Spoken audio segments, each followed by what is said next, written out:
잘 보시면 다음 자료에 따라 K씨의 근로소득 금액을 계산하라 그랬어요.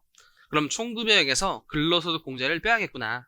어디에 근로소득 공제가 좀 주어져 있겠구나 라고 생각하시고 1점에 K씨는 제조업체인 중앙에 생산직 사원으로 근무했다. 생산직 근로자의 초과 근로수당 연 240 비과세 규정이 떠올라야 돼요. 다시 떠올려보시면 직전과세의 총급여 2호 이하, 월정액급여 210 이하, 1대 연 240 비과세. 이 숫자 잘 기억하셔야 한다. 그때 직전과세의 총급여액은 2,100만 원이었대요. 두 번째 요건도 충족. 그럼 마지막으로 월정액급여 요건만 따져보면 되겠네요. 그럼 월정액급여를 먼저 판단하세요.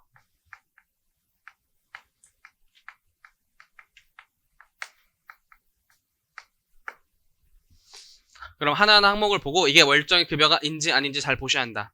첫 번째 기본급 봤더니 괄호에 월 120 곱하기 12개월. 12개월이라는 거는 매달 받았다는 증거죠. 그래서 120만원 월정액급여에 들어가야 돼요, 지금. 상여금 봤더니 140만원 괄호에 매달 받았는 문구가 전혀 없어요. 그냥 1년에 한 번 받은 것 같아요. 부정기적 급여예요. 들어가시면 큰일 난다. 양가로 3번에 직책수당, 이름 모르는 수당 다 과세라고 생각하세요. 당연히 매달 받고 있기 때문에 월정액급여에 포함. 진짜 주의할 거 식대보조금. 식대보조금 월 14만원 곱하기 12개월. 지금 매달 받고 있죠. 근데 이거 매월 10만원까지 비과세. 그래서 4만원만 더하면 망한다. 식대는 실비가 아니에요. 월정액 급여할 땐 전액 다 포함시키세요. 식대 특히 주의할 것.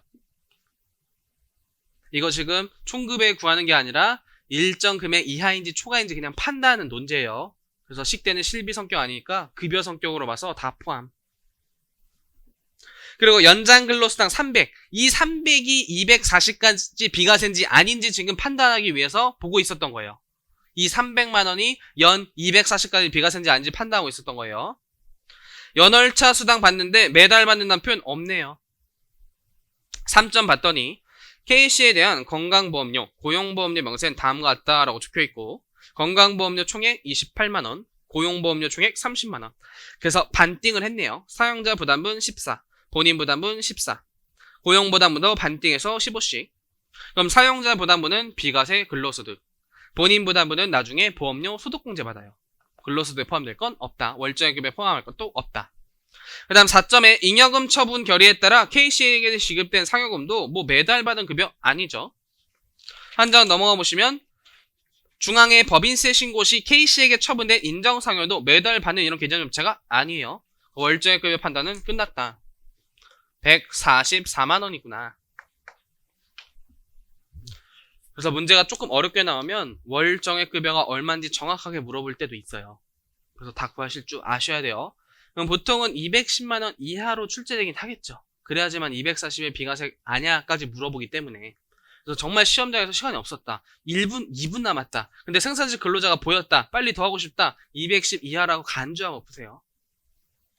그럼 확률적으로 한 8, 90% 맞겠죠. 근데 월정액급여를 따로 물어봤다. 가감이 3번 찍어야 되고. 죄송해요. 4번, 3번 둘 중에 하나 찍으세요. 그럼 이제 210 이하인지 먼저 판단이 됐다면 바로 시험장에서 뭐 하셔야 되냐면 양가로 5번 연장근로수당 3을 지우고 60만원 이렇게 적어놔야 돼요. 240만원까지 비과세니까 60만원이라고 시험장에서 적어놔야지 안 까먹어요. 3을 지우고 60만원 적어놔야 돼요. 240 비과세니까. 그리고 이젠 다시 차근차근 확인하면서 총급여액을 계산해보자.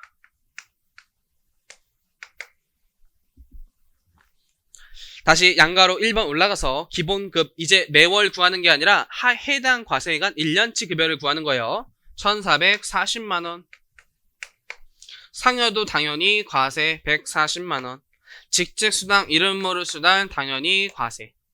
식대 주의하자. 이때 정책상 월 10까지 비과세예요. 그때 총액으로 빼지 마시고 시험장에서 이런 식으로 좀 구하세요. 14만원에서 10만원을 빼시고 12개월 이런 식으로 푸세요. 한 달치 비과세를 빼고 월수를 곱해서 구하세요. 그래서 지금 168만원에 10만원 곱하기 12개월 120만원 이렇게 뺄 수도 있잖아요. 근데 굳이 이렇게 왜 구하라고 말씀드리냐면 중도에 퇴사한 근로자가 많이 출제돼요. 그럼 월수를 곱할 때 퇴사한 월까지만 곱해야 되는데 시험장에서 그 판단을 잘 안 써요. 근데 이렇게 해보면은 한 번이라도 확인이 가능해요.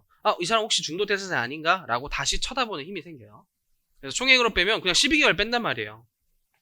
그래서 월 단위로 빼서 12 곱하는 훈련으로 좀 풀자. 이게 더 안 헷갈릴 거예요. 그 다음 연장 근로수당은 시험장에서 60만원이라고 적혀 있을 것이다. 240까지 비과세.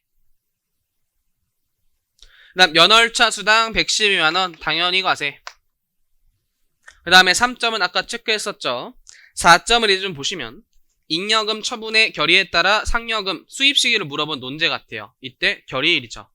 그럼 18년도의 결의일인 19년도 소득, 19년도의 결의일은 20년, 이건 20년 소득. 그럼 결의일이 속한 잉여금 처분의 상여가 120만원. 수입 시기 잘 보시고 한 장 넘어가 보시면 5점. 중앙에 법인세 신고 시 K씨에게 처분된 금액은 처분된 것으로 인정된 입금 산입액이 발생했는데 명세는 다음과 같다. 얘는 인정상여를 나온 거죠. 인정상여 수입 시기 근로를 제공한 날. 그럼 대상 사업연도가 18년도 그때가 근로를 제공한 날로 판정하시고 결산 확정일이 페이크예요. 신고일도 페이크. 19년도 대상 사업연도가 근로를 제공한 날이라고 보시면 돼요. 그때 세무조정해서 발생이 됐겠죠. 그래서 180만원. 얘는 180만원. 이렇게 쭉 다 더하시면 총 금액이 나오고 관련 근로소득 공제 적용하신 다음에 차감하면 근로소득 금액이 나올 것이다.